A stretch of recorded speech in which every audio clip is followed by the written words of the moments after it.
Just over a year ago, financial markets were in turmoil. Major U.S. auto companies were about to collapse, and there was talk of the U.S. falling into a Japan-like lost decade. Well, you want to talk recoveries?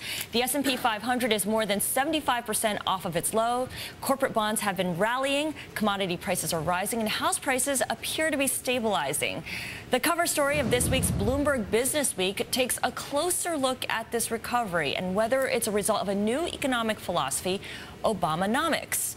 So for more, we're joined by Paul Barrett. He's assistant managing editor of Bloomberg Businessweek. And Paul, let's start first with what exactly does Obamanomics involve here? We know government intervention is a big part of the program, given what's happened over the past year. Right. Well, I mean, the key question, the fascinating question that this cover story raises is whether Obama's economic policies are just an emergency response to the crisis we've been through, or whether it's a whole new approach to heavy deficit spending, less emphasis on free trade and so forth. And that's an open question right now. But the fascinating thing right now is that if President Obama were a Republican, doubtless Republicans would be jumping up and down, applauding how a Republican president had rallied the stock markets and brought the economy back from the brink.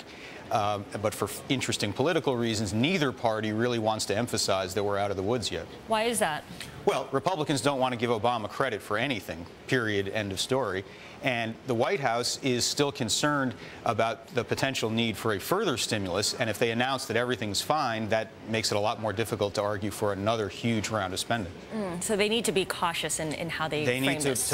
Exactly, to walk a very fine line between taking some credit for the undeniable improvement, want to get some of the reflected glory from the stock market's bounce back, but on the other hand, not go too far in emphasizing the better news on jobs and so forth. Okay, Bob Rubin was up on Capitol Hill yesterday making lots of headlines and news. How does Obamanomics compare to Rubinomics?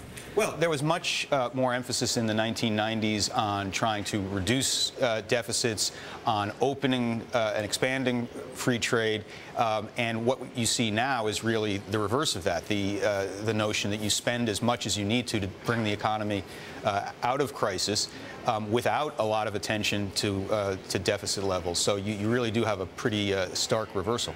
Okay. We also talk about financial regulatory reform in this issue of Bloomberg Businessweek. You warn of a lot of fake debates in a circus atmosphere, and you make the point that the creation of a new consumer protection agency kind of misses the point. What should be the point of reform then?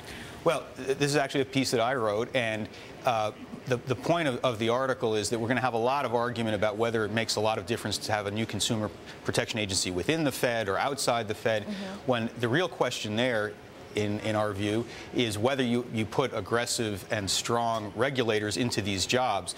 All of the existing regulatory agencies have the powers that would be invested in this new body. They're not using them? Well, apparently they didn't use them quite well enough to forestall the subprime lending crisis.